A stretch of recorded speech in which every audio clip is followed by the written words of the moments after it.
especially if you're in a 9 to 5. This is going to be beneficial. How can you put in 5 times the effort and get 25 times the result? If you're getting paid for your time, you're capped, right? That's why you have to create leverage, because leverage is not bound to time. Leverage is not bound to our human output, our human action. Throughout this episode, I'm going to uncover a few things that I've learned from working with not only millionaires, but decamillionaires, working for people who have built empires, right? And working with them and also observing them. So by the end, especially if you're in a 9 to 5, this is going to be beneficial because it's just going to uncover a few things that the ultra successful do that for me personally have changed my mindset and ultimately my life, right? The first one that we can touch on today is really the detriment, right? What I'm talking about is what holds us back. So I'm going to talk about what holds 9 to 5ers back and what holds business owners back. And I'm just going to use these super broad terms. There's 9 to 5ers who make millions of dollars a year. There's business owners who make 10,000 a year, right? But we can classify them based on their occupations, and that makes it easier. I think the problem with having a job, like a full-time job, is really the reliance on that one thing, because nothing is guaranteed, right? But I truly do think, even if you're working a job, and I have a job, by the way, just not full-time, it's more supplemental income than it is my full-time thing. So I'm still employed. I'm super, candid about everything that I do, about the money that I make. I talk about this a lot more so on LinkedIn than anywhere else, but I'm very open about that. But back to it, I think that reliance it's nice, right? But at the same time, it is a reliance, meaning you need to hope that these other people are doing their jobs to keep your job secure.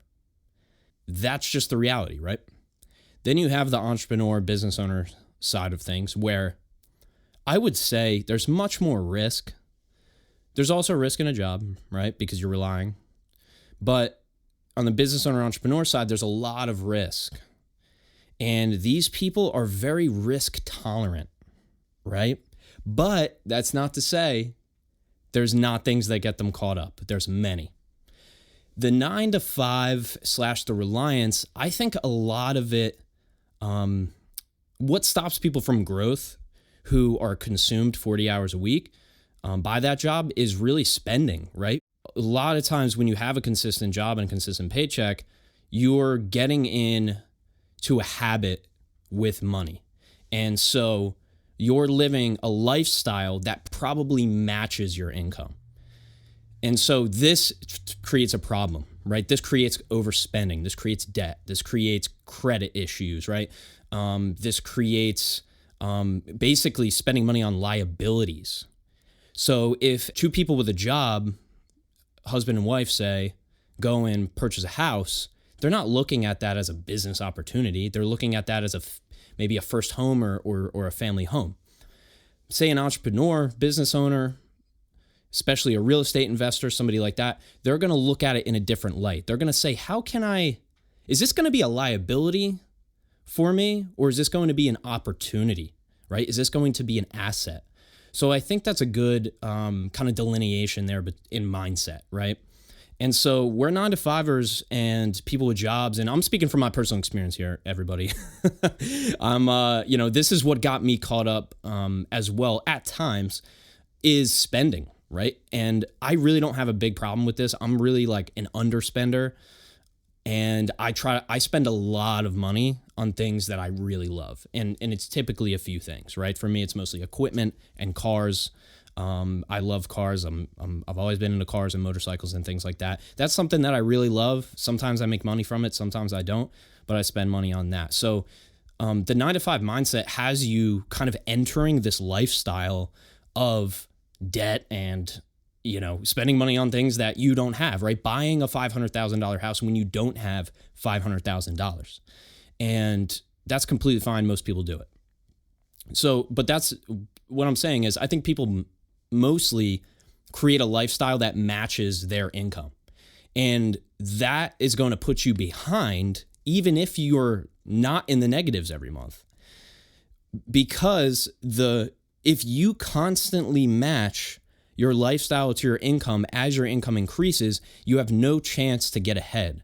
And one thing that great business owners do is they will position themselves so they're wildly ahead. What does that look like? How does that benefit you in reality? Well, that helps you because when you have $50,000, $100,000, $150,000 in the bank, and you know you can make payroll for the next 6 months if shit hits the fan right now, that allows you to make decisions not in a place of scarcity. It allows you to make decisions in a place of abundance. And you'll grossly underestimate the efficiency of your decision making and its correlation to your comfortability and security in the moment. So the more ahead you are, the more money you have in the bank, the farther ahead you can see, thus the better decisions you're going to make. And it's not the fact of making a bad investment or a good investment. It's the fact of making an investment or not making one at all. It's buying a 3-family house versus buying the family home, buying an asset versus buying a liability. And I'm not a real estate investor. I'm not here to go into that. It's just a good example.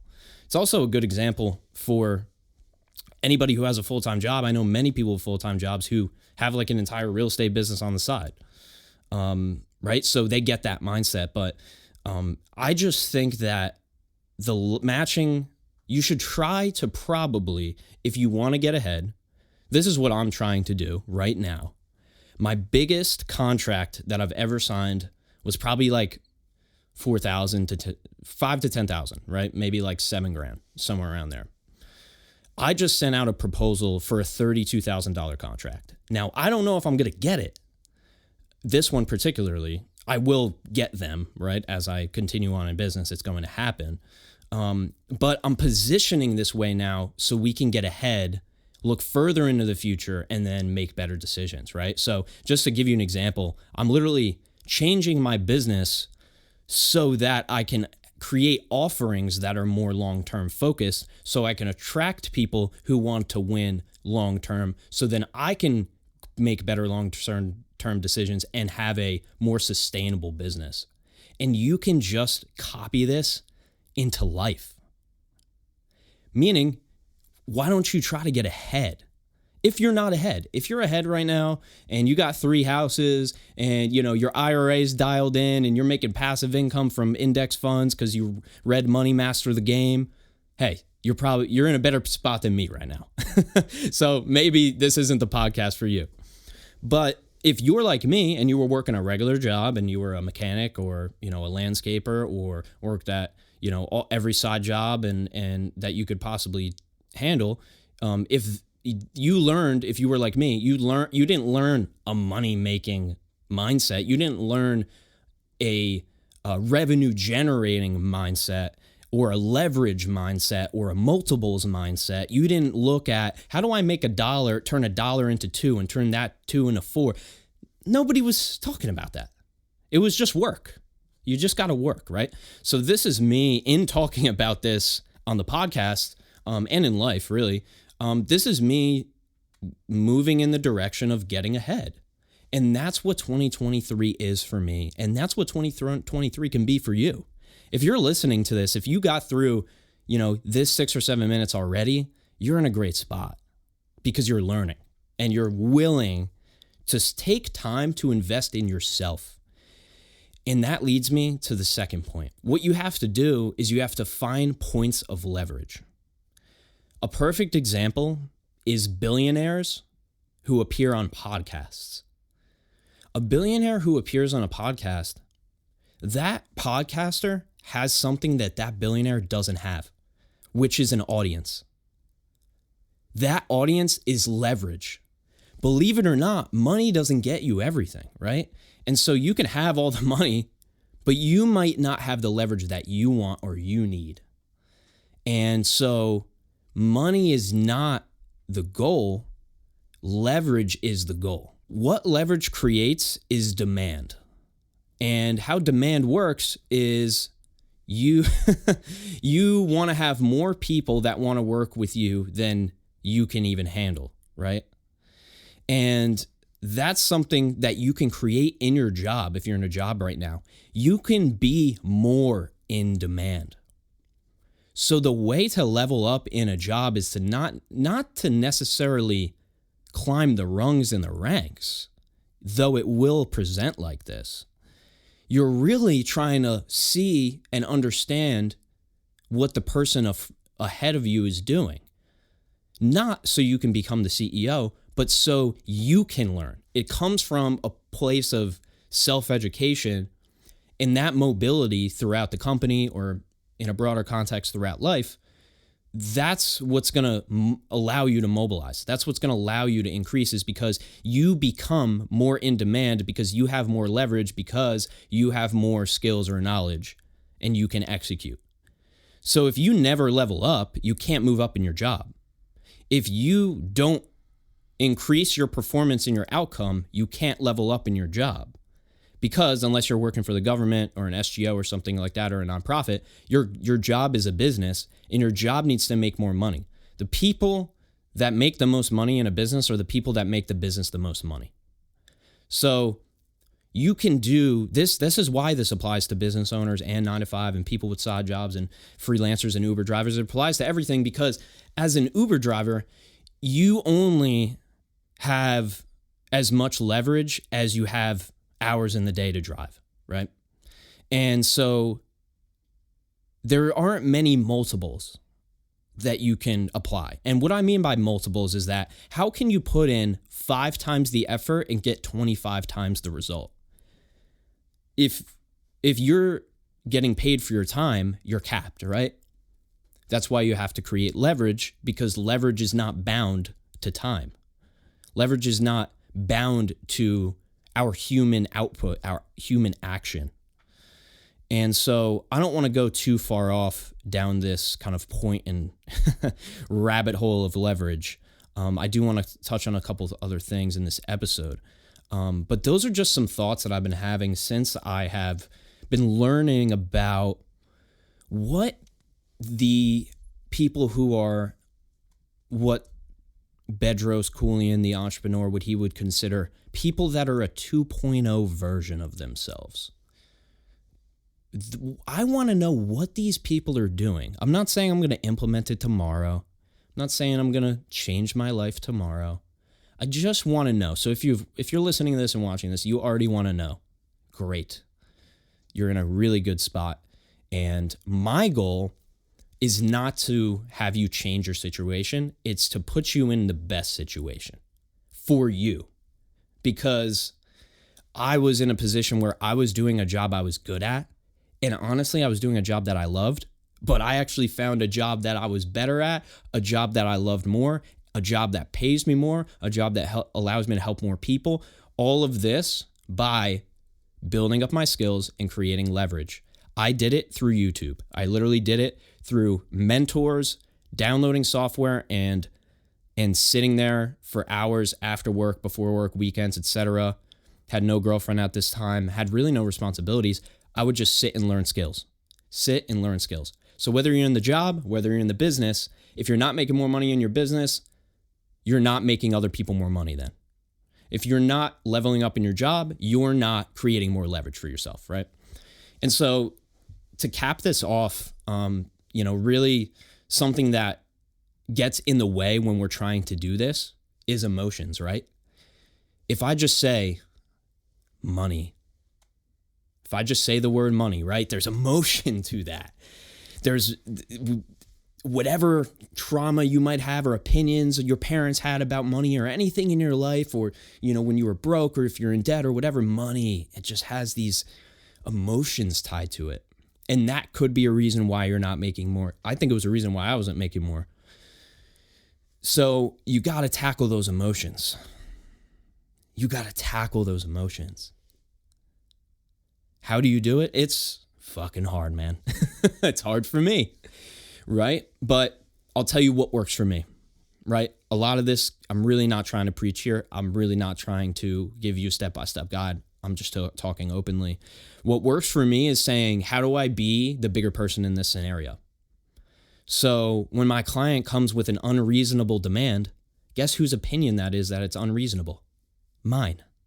To them, it's not unreasonable. They wouldn't have demanded me to do something that's unreasonable. And even if they did, I can't control that. So now I have to think, what would somebody advise me to do if they were listening to me explain the situation later on? Or in a hypothetical, what would they advise me to do? That's the mindset that I have to get in. And so those emotions will stop you from creating leverage, creating demand, building your skills, doing anything. And hey, we all have them. They're super hard to handle because most of us, just like money, we're not taught emotions at all. And if we were, it wasn't from people who had a great handle or grasp on their emotions. So I hope that this meandering episode has been valuable to you. And I'm just going to leave you with a couple notes here before we slide out and I leave you to your life. So a few notes. Cheat codes. I'll leave the cheat codes for the end. If you want to accelerate all of this, hire or find a coach. Get the cheapest coach you can find online. Who cares if they're $10 an hour? It's going to be better than nobody. People are the answer to leveling up. If you don't realize that now, you'll realize it later. Whenever you want to realize it, it's up to you. Number 2, be insanely valuable. Be undeniably valuable.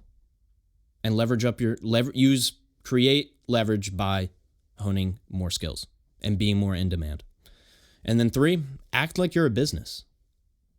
Act like if you're in a job, act like you're the boss. Act like you were about to make that decision, right? And when you function in that lens, you become more valuable because not everybody thinks like that. So I really appreciate it. Sitting down today, doing something a little bit different, a little uncomfortable for me. Had a rough game plan here going in, but really just want to talk openly on these solo episodes. This is what I'm focusing on lately. This is how I'm trying to level up.